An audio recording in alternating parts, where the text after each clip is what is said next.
Thanks, everyone. I'm Greg Apple. I'm the tech leader for Microsoft Workloads at AWS, and we were going to talk about rehosting Windows workloads with AWS Application Migration Service, or also known as MGN or MGN. Just a quick agenda here. We'll have a quick deck, a few slides, and we'll jump right into the workshop. But from a high level, I'm going to talk just quickly about some business drivers for cloud migrations, the benefits of migrating, common challenges that we see customers run into when they do migrations, and we'll then jump into the benefits around MGN, the migration service. I'll also talk about why you want to do lift and shift migration, then how to get started, and then we'll jump into a workshop here. But I work with a lot of customers. I talk with a lot of customers, and many, if not all of them, are doing migrations. There's always different drivers for customers like yourselves. So, sometimes customers have more than one of these drivers, but sometimes it's cost reduction. Other times folks want to improve their security or operational resilience.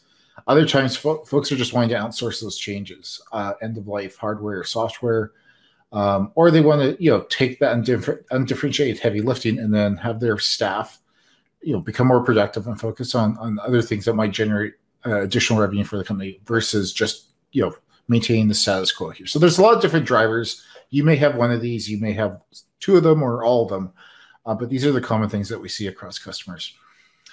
And when we look in aggregate across the thousands and thousands of migrations that we've seen our customers do, we've also seen a lot, 4 key benefits. And there's other benefits, but these are the 4 major ones that we've seen. Number one is a 31% average infrastructure cost savings. So they're just right up off the bat, there's a major cost savings just by moving your infrastructure, migrating your infrastructure to AWS. There's fewer downtime hours, or 7 times fewer downtime hours. The ability to deliver 3 times more features per year. Again, we're helping take the undifferentiated heavy lifting off your workforce and putting it into AWS, and so you can actually focus on things that add value to the business. Again, to kind of relate to these other metrics is we've also seen a 62% IT staff productivity boost as well. So there's a lot of these benefits, and these numbers as well come from AWS Analysis and IDC.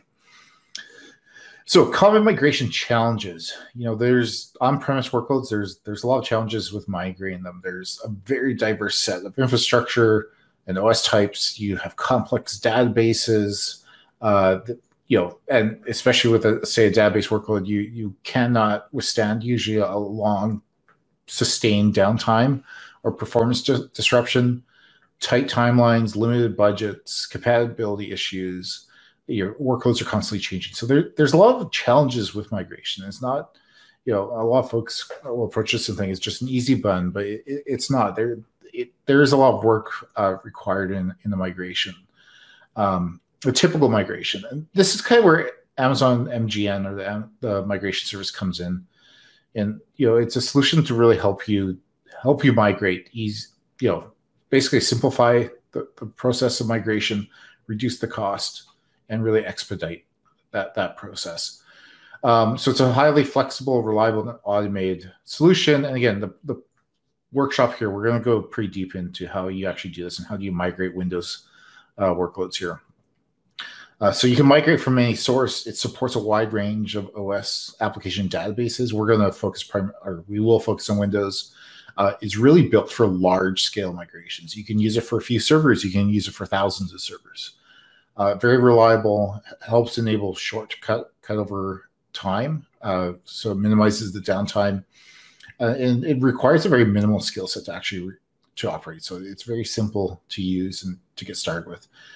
I'm not going to go into detail in this eye chart, but I just want to highlight, we're talking about one particular service, which is the MGN or the Application Migration Service. But there's a much broader set of tools, a lot of breadth here that we could spend quite a bit of time diving deep into. But I do want to highlight there's a broader and a very broad and deep set of migration capabilities. Again, for another time, but you can just take a look at a few of these things like Migration Hub and Service Catalog and Marketplace, the database migration service. These are all other tools that can help you on your migration journey. So why lift and shift, or what we call rehosting, right? The idea here is it's a fast, cost-effective, and minimally disruptive migration, right? You want to be able to migrate applications to the cloud with minimal or no changes. And so when we say lift and shift, applications are effectively lifted from their existing environment and they're shifted to the AWS cloud. And the advantage of a lift and shift and why it's minimally disruptive is it maintains your architecture constructs of the source servers, right? So we're not changing architecture in any significant way. We're simply picking up these servers and putting them into the AWS cloud. And with a lift and shift migration, this can be automated, again, with tools like MGN, which we're going to go into. And then it's after you do these migrations, we often see customers doing a modernization. So they really break this into two phases, right? They start with phase one, where they lift and shift, and they do this so you can quickly take advantage of AWS, that cost savings, the productivity, the resilience, the agility. And then once those servers or those applications are in AWS, then they can go to phase two and they can start to modernize. And so it's easier to re-platform and refactor at that point and use more cloud native services. So at a high level, this is how MGN works. What you're going to see here, what we'll do in the workshop is we'll actually do everything in AWS. We're going to simulate having our own data center just within a VPC. But effectively what you do is you install a series of replication agents on the servers. And so we'll be doing this on the Windows server. And what that will do is it'll continuously replicate a block level replication of the data of the EBS volumes. And there's a set of replication servers that are effectively getting this continuous block level data replication, and then supplying those to the EBS volumes. So it's basically this agent-based approach where it's reading the changes to the block level, sending them off to these replication servers, and it's making a mirror basically of an EBS volume. And then when you're ready, you can basically tell MGN to you can spin up test servers to test out this stuff. And then you can actually set a cutover server. So that's at the point where you're actually going to cut over and make that new server in AWS an actual production system here. So at the most basic level is basically doing block level replication with servers and then helping orchestrate that cutover and the testing of those new servers. And because of how it does this, there's a wide platform of support, right? So you can go from physical and virtual infrastructure on-premise. You can go from other clouds, private clouds. You can migrate from different AWS accounts. So you can replicate, just an example of some of the applications you can replicate. Again, this being a focus on Windows, just highlighting Microsoft IIS, whole SharePoint servers, Exchange servers, SQL Server, Dynamic CRM. So there's a lot, pretty much you can move anything, as long as it's a physical or a virtual server. So just a quick case study. Again, this is an example of DB Systel UK. They were a case study for us, and they actually migrate 400 physical servers, physical and VMware-based machines ahead of schedule. Basically reported to us no business disruption during the replication process, and they basically achieved a 30-minute cutover window. And the reason I highlight this is they actually had a lot of SQL Server as well as Oracle, right? And SQL Server, obviously, those are really the crown jewels of your Microsoft estate. They're very expensive licenses and servers. They're usually supporting mission-critical workloads, so it's really important that that cutover is very minimal, and you have a very reliable and quick migration path or lift and shift. So how do you get started? You can get started by going to the console, basically installing the agents, and this is what we'll be doing in the workshop, and then you start your replication. And then basically from that point, what you want to do is start conducting non-disruptive tests. And then when you feel, after going through that testing, that you're ready to actually complete the migration, that's where you actually perform the cutover when ready. Again, just to highlight a few resources here. So there's a product, you go to the product page, there's this service console actually points to a lot of this documentation. And there's a really good piece of technical documentation for MGN. But I'm going to go and drop into my browser here, and we'll start with the workshop. All right, so now we're going into this is you'll want to go into this workshop here. So open a browser, And what you want to type in is migration-immersionday.workshop.aws. This is a fantastic set of workshops that actually covers a lot more than what we're going to go over today. But what we're going to focus on here specifically is the migration factory approach. There's other things within the partner network, for example, the portfolio assessment, the migration acceleration program. So you could go, again, on your own time, explore these other workshops. But the one that we want to focus on is in this migration factory. And what I mean by migration factory is this is actually going to use a piece of software, a web application that works in conjunction with MGN and basically helps you to do large-scale migrations. So if you're looking to move hundreds or maybe even just dozens of servers, this is a fantastic way to do that. It's still going to be useful even just for a handful of servers here.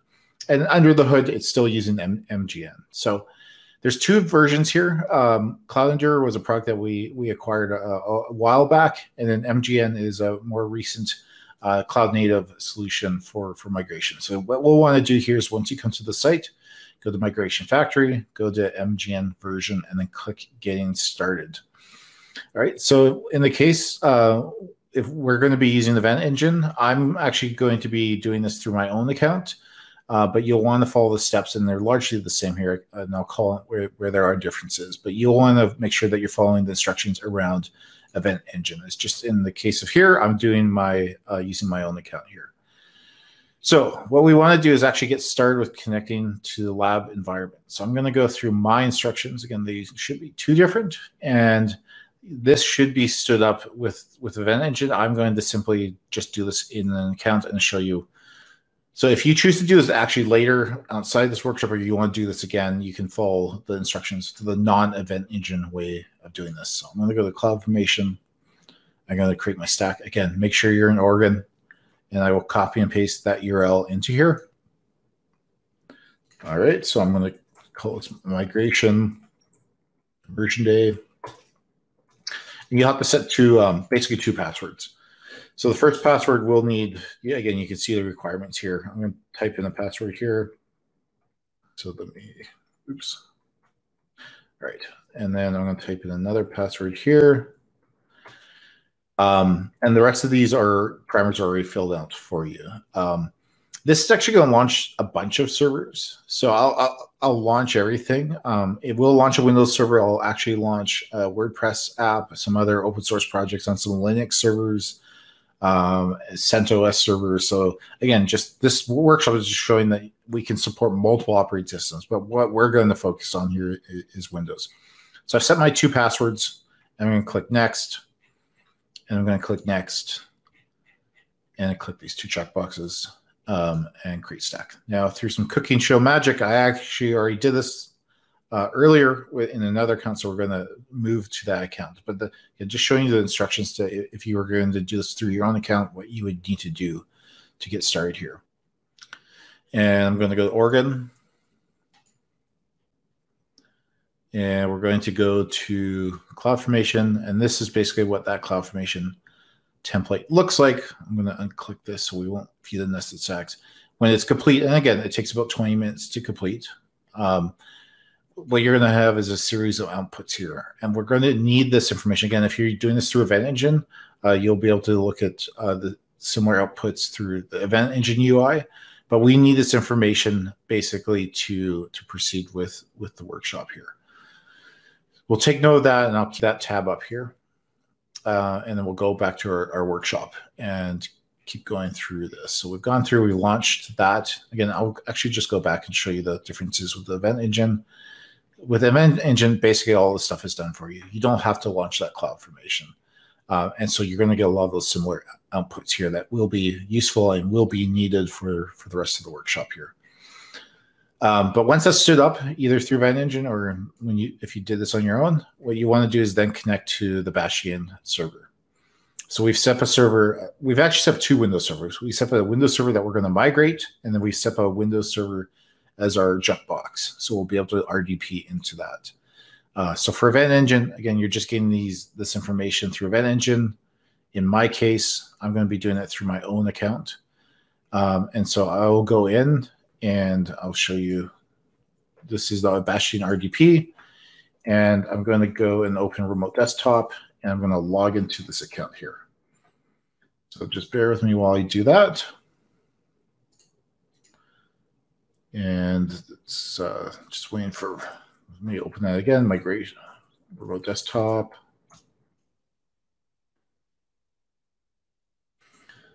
All right. So I'll just bring that over so you can see that. So I've already, I just created a profile here for this. You can see the 34210, 145.199. And then I can go ahead and connect to that server. So let me do that.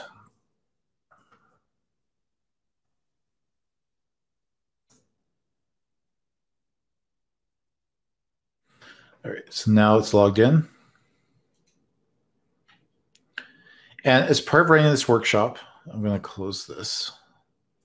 And I'm going to, I will be switching back and forth here. So I'm going to actually, won't quite make this full screen so we can easily switch back and forth. All right, so we've connected the Bastion host. Again, just some instructions. If you're using Mac, there's specific software you might have to download Linux, but you'll need an RDP client. So I've connected, I'm able to log in. Just some tips about that. So what we want to do now, basically, go ahead and explore the environment here. And again, I'm just going to highlight what we're actually doing here, what this environment stood up.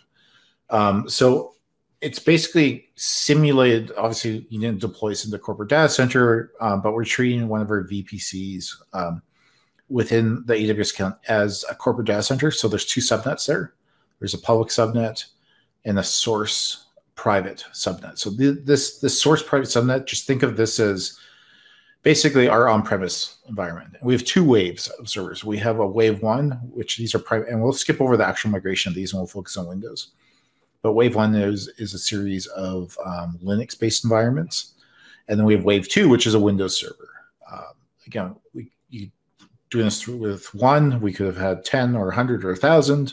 But the idea here is that we're doing two waves of migrations. And then MGN is going to be instrumental in actually doing this. And we're going to use something called Migration Factory app that works with MGN to actually to mass migrate these servers. And they get migrated over to this target private subnet here. So you could go through here, and again, there's different URLs. You can go to the WordPress servers. You can go to the on-premise Windows server. So again, showing you that these are actual living, breathing servers. They have apps running on them. Again, so this is, for the purpose of this workshop, I won't go and access each of these servers, but it's just showing you, hey, there's actual things on these servers. It's not smoke and mirrors. So we're going to go to the next step. And what we need to do, the first time you're using the migration service within the accounting region, you want to set up the replication settings. And so in this case, what that means is you want to go and actually set up where you're going to have your staging area. What subnet do you want your staging area to be in? So it's a subnet within a VPC that's going to hold those servers, the staging area, the EBS volumes are getting replicated. And so I've already done this in this account, but I'll show you what that looks like. So we're in Oregon. Again, just make sure you're in Oregon. And I'm going to go to the migration service. And the first time you do this, if you haven't spun up a server, you should get brought to a screen that looks just like this. So again, this is setting up those replication settings, a template for that particular region and account. So I've already said, and again, the event engine or CloudFormation will have spun up these other subnets. So you should see something that says target public. You want to select that and click save. There's other things that you can do here as well. So you can choose to use a private IP for data replication. Again, remember, we're replicating block level data off of the source servers to EBS volumes, and you have some control over how you do that. You can also throw the network bandwidth. You can specify that when we go to create those EBS volumes that we're going to replicate into, we want them to be encrypted. You can choose to use different types of EBS volumes and different replication server types. For the most part, a replication server doesn't actually need to be super powerful. So you can choose a smaller instance, and it should be able to keep up, especially within the context of this workshop. So once you The only thing you really have to set for this workshop is that target public, and you click save. And then that's it so far within the migration service, and we'll come back to that. So I'm going to go next. And then what you'll see here is once we actually start getting the server replicating, we can go back to the migration service and we can see where it's at in its life cycle. Is it not ready? Is it ready for testing? Is the test in progress? Are we ready for cutover? So there's a whole life cycle associated with these. And we'll come back to that once we actually start a server migrating. But the other part to this is to use the migration factory. And so the migration factory, it's already installed on that Bastion server. And what you'll want to do is actually go and get again, in the event engine, there's going to be a URL, and it's going to have CloudFront in there. And what you want to do is put that into your browser. So I'm going to do that myself. So just bear with me 1 second. I'm going to bring that up. So let me just get the URL for mine, and I'll copy and paste over here. All right. So copy, paste, I'll open a new tab. And so here's my migration factory. I'm going to go, oops, sorry, jumping around here a bit. I'm going to go to CloudFormation. Again, you'll get this information through Event Engine. But we'll get our username and password. So if we go to outputs, we're going to have factory username and password. You're going to see that same key value pair in the Event Engine. So I'm going to copy and paste that. And I'm going to copy and paste that password and log in. Oops, I think I had a leading white space there. Let me try again. There we go. So this is the migration factory. Again, this is a web UI that provides a layer of abstraction or helps. It complements the migration service. The migration service, or MGN, is actually what's doing the work. The migration factory is a web app that helps you do mass migrations at scale. So if we go back to the workshop here, it's going to walk you through this. One thing you have to do when you set this up is you want to go to admin, and you can change different attribute types here. What we want to change is the application attribute. And so what we want to do here is basically specify the account IDs. So this is going to, in the workshop by default, it's going to just have some test values. You want to actually get your actual account ID. Again, you can get that from the Event Engine dashboard, and you want to update that so it knows which accounts it should be focused on. So I've already done that. So we can move on to the next step. And then what you also want to do, we'll have to configure or change 1 or 2 text files on the server. Again, this is for the migration factory. Again, you're going to get this information, these 4 key value pairs, through Event Engine. I'm getting through CloudFormation. What we'll do here is I'm actually going to just copy and paste this in. We'll see how that works. So when you go to this is the Bastion RDP host. You'll want to go to migrations, scripts-mgn. The older version, or before we release the service, is called Cloud Endure. So there's a different version of scripts there. You want to do the MGN one. And the first thing you want to do is click those factory endpoints. So this is, again, just putting some information through an API gateway that was already stood up. But this is basically the endpoints needed to make the migration factory run. So I've already done this myself, but this is basically what that would look like. Be careful about any leading slashes at the end of these 2 URLs, because this will cause issues here. So you want to just be cognizant of that. And so once you've done that, what we'll do is we'll go to the next step, and then we'll need to change a server list. And so this is basically the key to doing this at a massive level of servers. So there's an intake form, a C or comma separated file. And I'm going to open this up. I don't have Excel in here, so I'll just show it to you in Notepad. But this has the servers that are currently running in our on-premise in subnet. So we have 2 WordPress servers. We have these other open source solutions, and then we have this Windows server. So you can see there, again, there's app names and regions and account IDs and waves, and which waves we want to do this in. So there's a series of key value pairs that you will have to search and replace with. So you'll see that there's, for example, region. And then in that, when you first open it, you're going to see region.xxxx. What you want to do is replace that with the value from the event engine dashboard. So again, just in the interest of time here and to keep this moving, I've already done that. So I've already replaced those variables here. And so once you've done this and you've updated this previous step, I believe these are the only 2 text documents you're going to have to edit. You're pretty much ready to get this thing started, to start the migration factory, basically.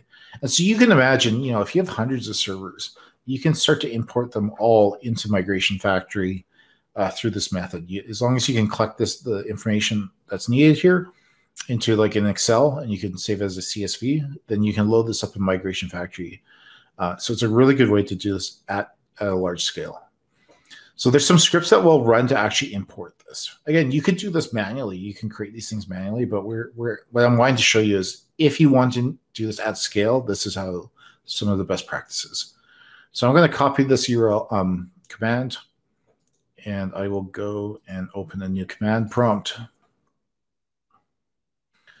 We'll go to see migrations, scripts.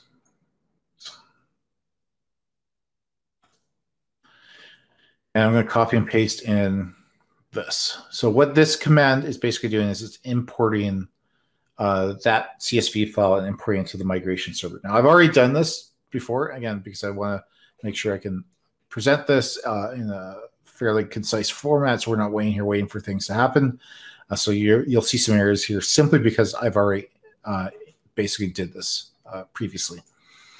Again, a little bit more cookie show magic. So if we go down here, and now we've imported this, and actually I'll take a moment to show you what that looks like. So I'll go back to our resource list. And what you'll see here is you'll see our waves. So we define those waves, again, in the CSV file. If I go back, you'll see that we had wave 1 and then wave 2. So we had our Linux servers in wave 1, and we had wave 2, our Windows server. We have our application lists. So we have a Windows server, we have WordPress server, so we're defining different app types as well. Again, these are just dimensions of our servers and workloads.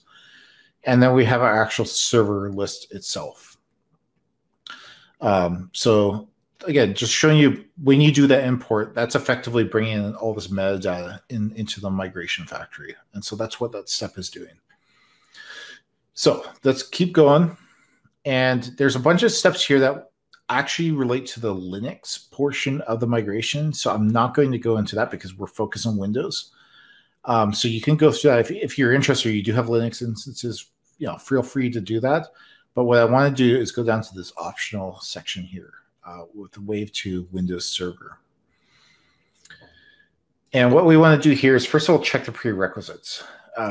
So what this is effectively doing is it's making sure that the servers are ready to have the agent installed. They're ready to participate in this migration through the Amazon Migration Service, MGN. So I'm going to copy and paste this URL. And just also note too, you'll see like a hardcode IP. You do not need to change this. We actually are just providing a temporary server listing on this port. And so this is basically just testing, it's a firewall test. So there's no need to replace this. On a real migration, the IP should be that replication server IP that's running in your account. But for purposes of this, we already have something running with this IP. You don't have to worry about it. The other thing to call out is in this Python script, we're explicitly saying that Windows user is an administrator. So for the purpose of this workshop, the Windows machines we're using are set in the workshop. They're not joined to a domain. So if you had a domain, you would want to, and you're already logged in to say your bashing host, with a domain user that had permissions to do this, you could just remove that and it would take those credentials of the current user. But in this case, we have workshop-based windows, so they're not domain joined, and we're explicitly saying this is the user here. So I'm going to take that script, and we're going to go in, and I'm going to copy and paste that. And then what it's basically going to do is it's going to log into the migration factory. It's going to get a list of servers, and it's going to then ask you for your user password. And so the password is down here. So you'll want to copy and paste that. I'm going to type that in. It's going to ask you twice.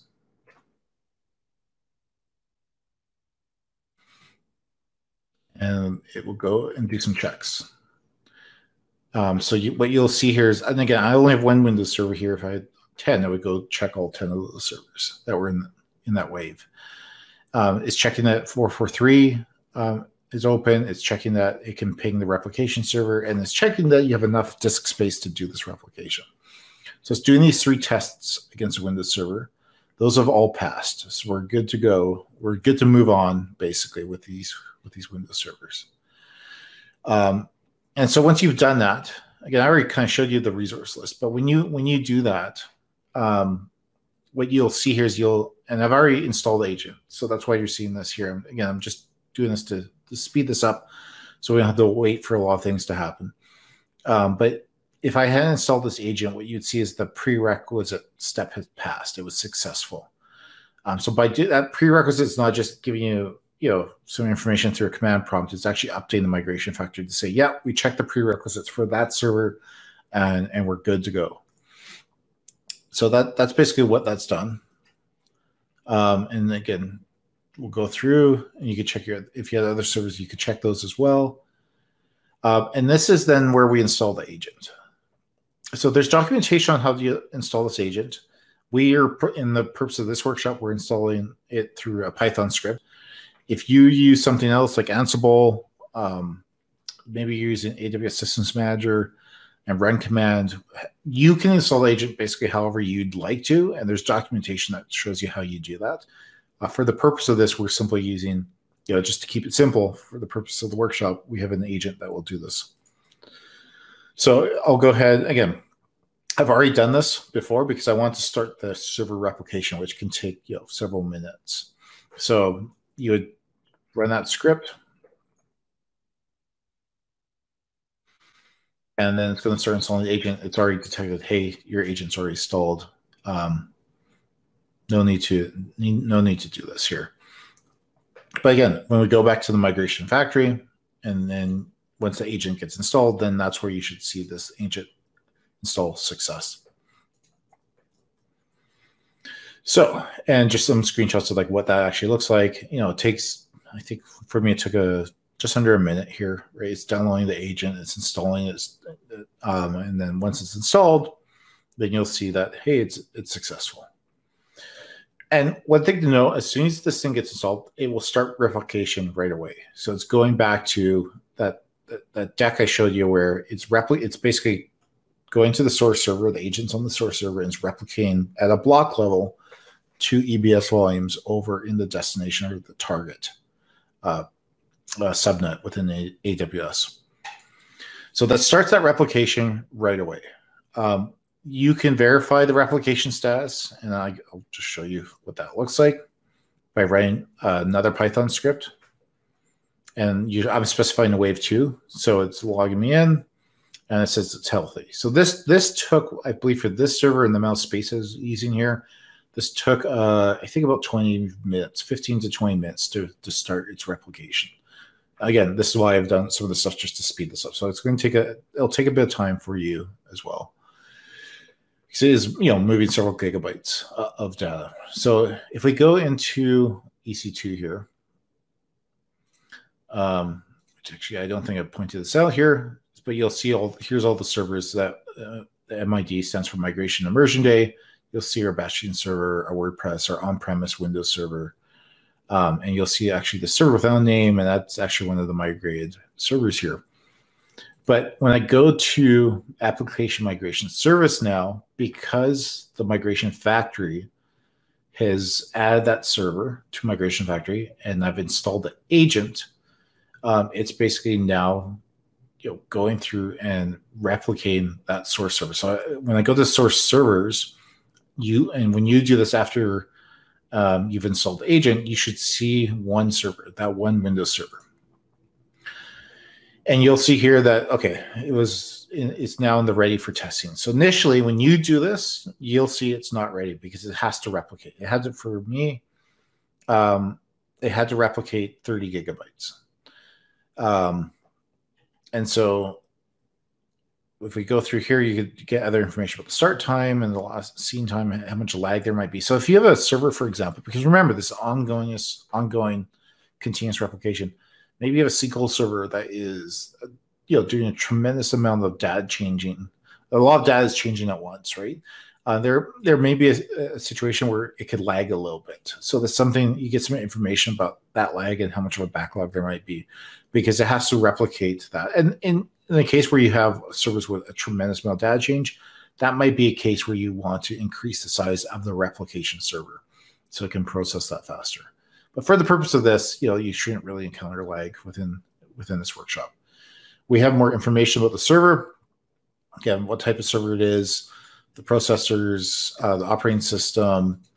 It's also providing recommendations, right? So remember, we're replicating EC2 to EC2 just for the purpose of the workshop. But real world, most customers have tons of stuff on-prem. It's super useful to understand, hey, based off of this replication agent, we recommend you do X for your instance type here. And just, again, some other information about the server. You could tag this like pretty much every other AWS resource if you'd like to. There's settings about the disk types. So this is, again, only one disk. I only have a C drive here. It's telling me how much storage is replicated and what's its total storage. I can also change this to different disk types. And then I also have replication settings. Again, you'll note that these settings came from the settings here. This is the template for MGN for this account and region. But I can also override this for a specific source server, if I'd like to.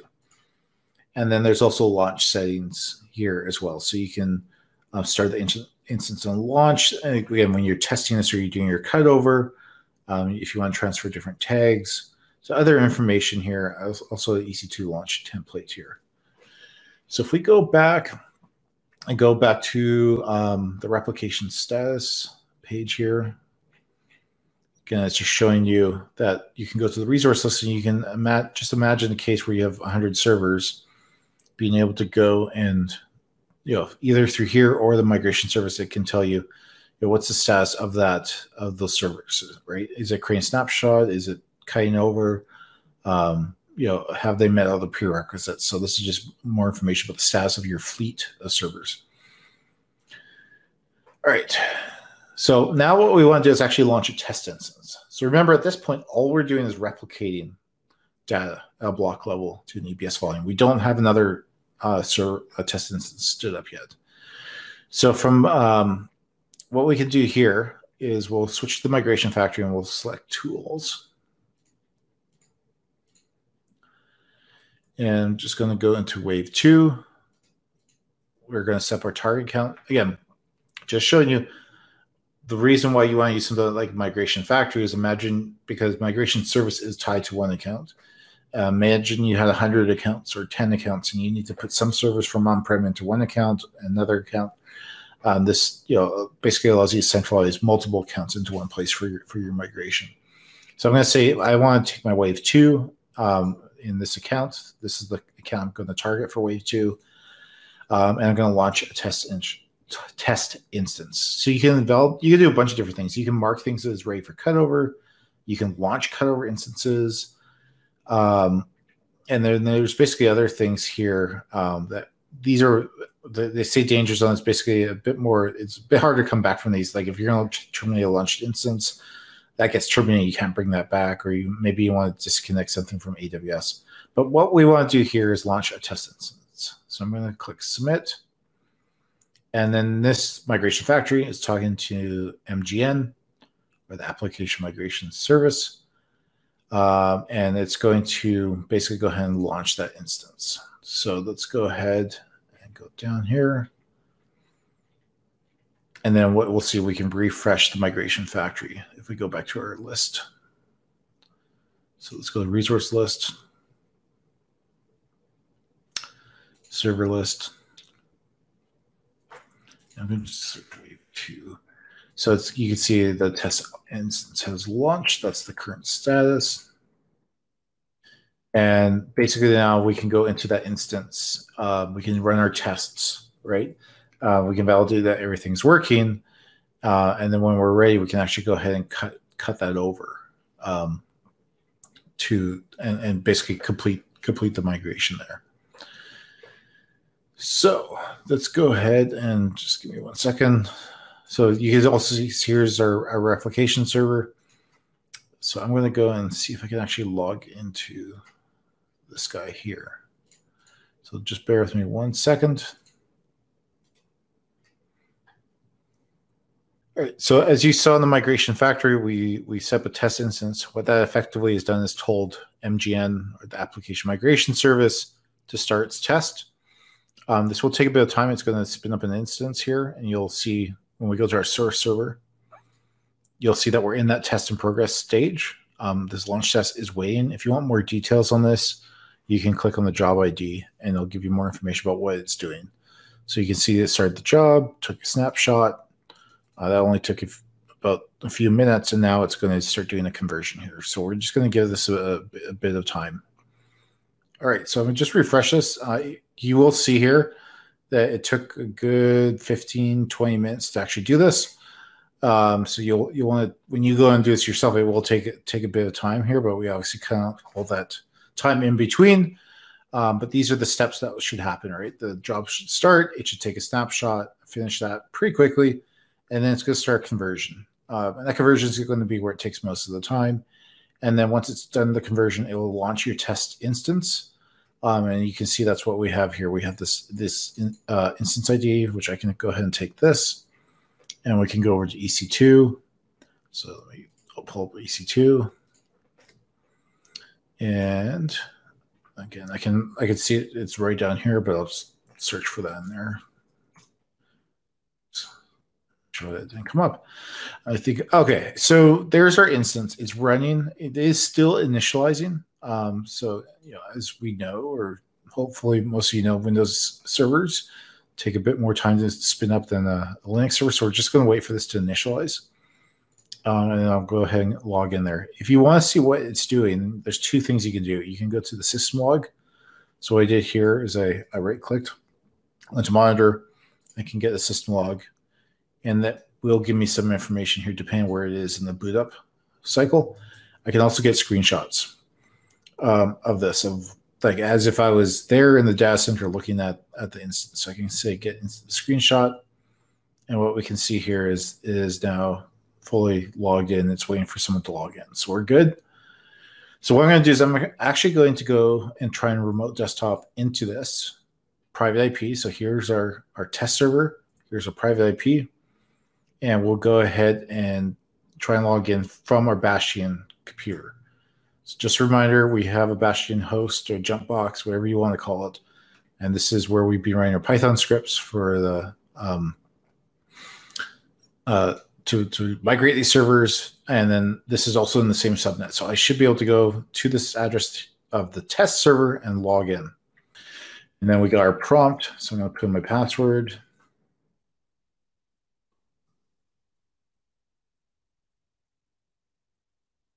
And we'll go ahead and click yes. Now we're double RDP'd, so Bastion host to our test server. We're just logging in the first time. So this is where you would then, again, if this was a .NET web application running on IIS, you'd make sure that the app is running just fine. And I have shown you this through one server. Imagine a 2-tier or 3-tier web app where you want to migrate the database and the web server all at the same time. You could do that, and you can test those all at the same time. You're just going to do multiple servers at one time. I've obviously just done this with one. So now I'm in my test server. I would go ahead, test this out, make sure IIS is set up properly. I do not want to shut this down, so I'm going to try and bring up IIS. Make sure that loads.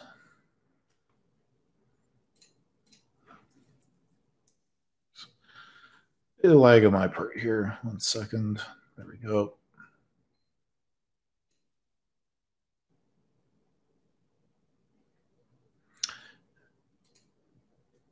I did choose, or this did use a T3 small.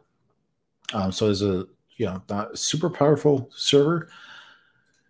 And you can change that in the launch settings. Just diverge a little bit from what I was showing. In the launch settings, for example, by default, it's going to be a small. If we want something bigger, maybe we had really beefy SQL servers that we want to migrate, you can again change that in the template, or you can change it in your source servers as well. So for different servers, you may want different types of server instances that you want to launch here. So anyways, go back to this test server. We're going to look at this, and I'm going to just bring up the web page, and then what we'll do is I'll show you what you do next after this. So go to the website and click Browse. And this will bring up Internet Explorer, bring up the default IIS website placeholder.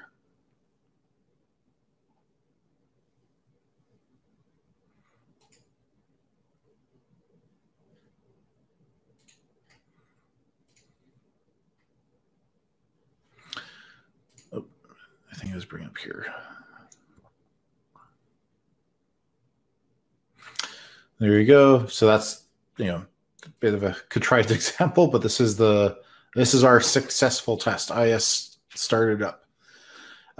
In the real world, you're going to have obviously applications, and you're going to have your own set of tests. But for us, it was, does IIS start up? So our test, according to me, passed. And so what do we do next? So you basically have two choices at this point, right? You can say, okay, I'm ready. I'm ready for cutover. And so I can mark that server saying I'm ready for cutover. And then I can do this again for real. And, I think in our documentation, some of the guidance is like, it depends on your workload, but we recommend you do a test server at least, a week prior to cutover. Like I don't have to cut over this right away to production. Maybe I'm going to do that tomorrow, but I just wanted to run all my tests today, because remember that ongoing block replication is happening. So I could choose, and I can say, go ahead, mark this. I can also revert to ready for testing, and that will destroy these test servers. And so, if a test has failed, that's where you want to do that. But in this case, our test was successful. So we're going to actually, you could keep those servers running, even if you're saying you're ready for cutover. That obviously you're going to pay for that EC2 charge. So by default, we recommend you terminate the testing instances, but you don't have to. And at this point, again, it's going to terminate that instance. Then I can say, okay, now I'm ready. I'm ready for cutover. So I can mark it ready for cutover. Again, we'd have to wait for it to go ahead and delete the test instance. And then I could basically say, okay, launch the cutover instances. And then I would go ahead and click launch. Again, it's not going to do that yet because the job is currently running. But that's basically the life cycle here. Again, just to kind of recap what I showed you and what the workshop went over. Let me bring that up. So, what we did basically was we used the CloudFormation, or I used the CloudFormation. If you're using Event Engine, that infrastructure is already stood up, the Linux servers, the web servers, the Windows server, the Bastion host. And then what we did is we installed or configured the migration factory. Again, all the migration factory is it's a web application to help us do large-scale migrations with MGN. So we went through there, set that up, installed the agent on our Windows server, and then basically launched. And again, just after a little bit of configuration, and then effectively launched or set up test instances for our Wave 2, which was our one Windows server. We did our test. We validated that everything worked, and then we said, okay, let's move ahead, mark things ready for cutover. Again, and then what we do at this point is then when we're truly ready to switch, maybe we have to make DNS changes, or we have to do some other stuff. When we're ready to actually pull the trigger and do the full migration, that's where we say launch the cutover instances.